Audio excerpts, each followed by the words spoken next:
امی پوچھتی ہیں کہ بیٹا کیسی دلہن لاؤں؟ امی بس جیسی آپ، بس بال یہاں تک ہوں، آنکھیں بڑی بڑی ہوں، رنگ گورا ہو، خوبصورت سی ہو، قد یہاں تک آتا ہو، اور بس میرا خیال رکھے۔ یہ نوجوان کی ڈیمانڈ ہے۔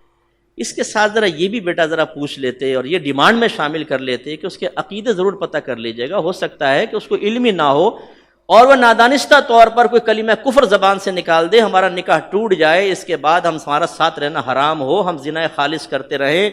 کوئی تھوڑا بہت عقیدے کا علم اس کو ہونا چاہیے۔ اسی طرح امی وہ نمازی بھی ہو، احکام شرعیہ عملیہ جانتی ہو، پھر اس کے علاوہ وہ صغیرہ کبیرہ گناہ کو جانتی ہو، بچوں کی تربیت کا اس کو تمام تر انداز آتے ہوں، اس کا سلیقہ آتا ہو، اس سے میرا نکاح کرنا۔ نو، نہ لڑکی لڑکے کے بارے میں ڈیمانڈ کرے گی، نہ لڑکا کرے گا۔ نتیجہ ہمارے سامنے ہے کہ ہمارے گھروں میں گناہ در گناہ در گناہ در گناہ۔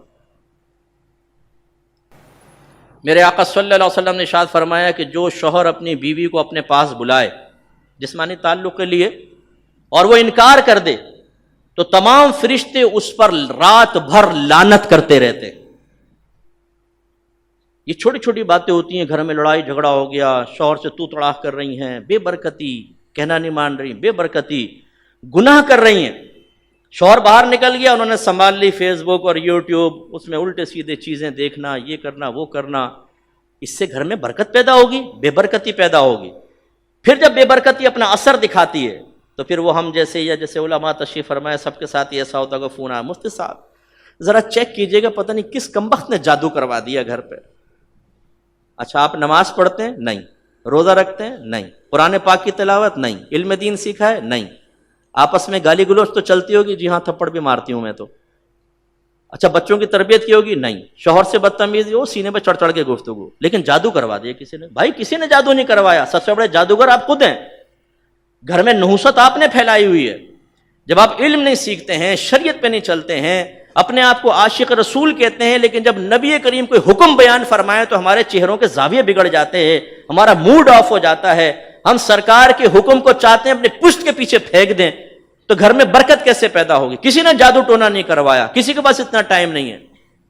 میرے استاد محترم مفتی اشفاق رضوی صاحب رحمۃ اللہ علیہ ایک دفعہ ہم یو کے میں سفر کر رہے تھے، مفتی صاحب کہنے لگے، مجھے بھی مفتی صاحب کہتے تھے حضرت صاحب عارضی میں، کہنے لگے مفتی صاحب لوگ کہتے ہیں کہ جی فلاں نے جادو کروا دیا، یہ جادو اتنا آسان نہیں ہوتا کہ کوئی کسی کے اوپر کرا دے، نہیں ہوتا جادو، اس کے لیے بڑی ریکوائرمنٹس ہوتی ہیں، بڑے مسائل ہوتے ہیں۔ تو اس کا مطلب ہوا کہ ہمارے ہاں خود جادوگر ہم لوگ ہیں۔ ایک باپ کو چاہیے کہ اپنی اولاد کو سمجھائے کہ بیٹا تم بالغ ہونے والے ہو، غسل کن کن چیزوں سے فرض ہوتا ہے، اور غسل کا طریقہ یہ ہے۔ انگلش موویز دیکھ دیکھ کر جسمانی تعلقات کے بارے میں کہ کیا لیمیٹیشنز ہیں وہ پتہ ہی نہیں ہوتی نوجوانوں کو، سیکھتے تو ہیں نہیں، کیا کیا گناہ ہو رہے ہیں گھروں کے اندر میاں بیوی کے تعلقات کے بارے میں، وہ پھر ہم سے پوچھئے کہ کیسے کیسے معاملات ہوتے ہیں۔ اس میں شرم آتی ہے، نہ بچے کو خود سکھا سکتے ہیں، نہ کسی ایسی جگہ بھیجتے ہیں کہ بچہ سیکھ سکے یہ چیزیں۔ حالت حیض میں اگر شوہر اپنی بیوی سے جسمانی تعلق قائم کرے تو یہ مکروہ تحریمی ہے، بعضوں نے تو حرام قطعی لکھا ہے کیونکہ قرآن کی نص سے تو حرام ہے، اور اس سے اگر کوئی بچہ اس وتی سے پیدا ہوتا ہے تو ولد الحرام ہوگا۔ کتنے نوجوان ایسے جن کو پتہ ہی نہیں کہ حالت حیض میں اگر زوجہ ہو تو اس کے جسم کے کتنے حصے سے نفع حاصل کرنا جائز ہے اور کتنے کے نہیں۔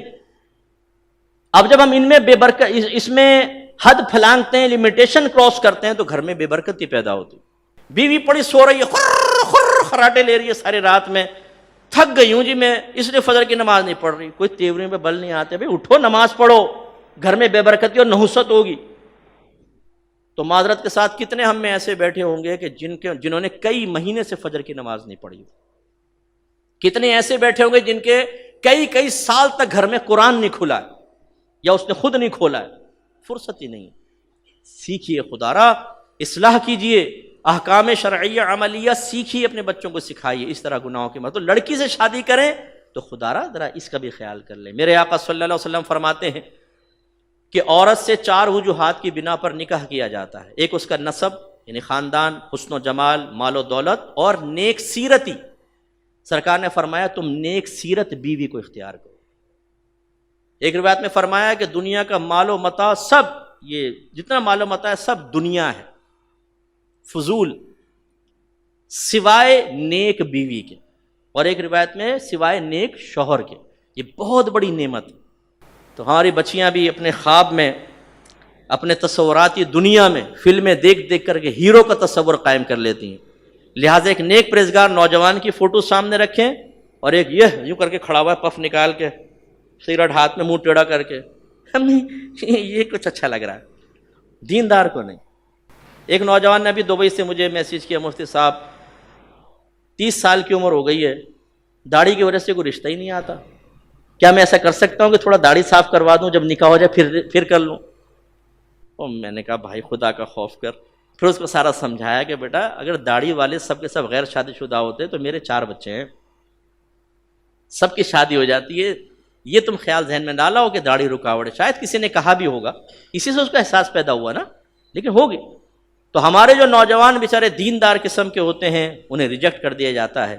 جو ہماری بچیاں پردہ کرتی ہوں، نماز پڑھتی ہوں، خاندان والے کہتے ہیں نہیں بھائی یہ برقعے والی بچی نہیں چاہیے، ہمیں تو ایسی لڑکی چاہیے. بڑی معذرت کے ساتھ میں لفظ کہہ رہا ہوں کہ جو بال کھول کر غیر مردوں کے پاس سامنے آئے، میک اپ کرے تو شوہر کے علاوہ سارے اس کو دیکھتے رہیں، اور اس کے بارے میں گندا سوچے، گندی بات کریں، گندے کمنٹس پاس کریں. ایسی بہو چاہیے ہمیں.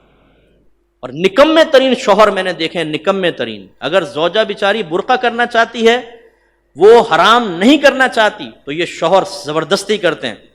ایک بہن نے کہا میرا شوہر کہتا ہے میرے دوست گھر پر آئے ان کے سامنے بلا پردہ بیٹھو، کیونکہ جب میں جاتا ہوں ان کی بیویاں بھی میرے سامنے بیٹھتی ہیں. او پپو تو اپنا مطلب حل کرنے کے لیے بیوی کو، دوسروں کو دعوت نظارہ دے رہا ہے اپنی بیوی کے بارے میں. میرے نوجوان بچوں، یہ بے غیرتی ہے، بہت بڑی بے حیائی ہے. جب بچی کی شادی ہو جاتی ہے، خالو یہ نامحرم ہے. اسی طریقے سے کزنز نامحرم ہیں. اب ان بے پردہ نہ آنے دیں گھر میں. لڑکی کو پردے کے ساتھ ان سے گفتگو کی اجازت ہے، اپنے پورا جسم کور کرے، کم از کم اسکارف، چلو ٹکلی کھول لے، اس کی پھر بھی گنجائش نکلتی ہے، نقاب کرے اور اپنے آپ کو مکمل چھپائے پھر بھی ہے. لیکن بعض خاندانوں کے معاملات بہت سخت ہوتے ہیں کہ اس میں پھر دین پر ایسا طنز کرتے ہیں کہ معاملات پھر آہستہ آہستہ سنبھالنے کے لیے بتدریج. لیکن یہ تو کم از کم ہو اور تنہائی میں کبھی نہ ملے. لیکن نہیں، میرے آقا صلی اللہ علیہ وسلم نے ایسے شخص کو دیوس فرمایا جو اس بات کی پرواہ نہ کرے کہ میرے گھر میں بیوی کے پاس کون آ رہا ہے. اور دیوس کا اردو ترجمہ ہے بے غیرت. یہ میرے نبی نے ارشاد فرمایا.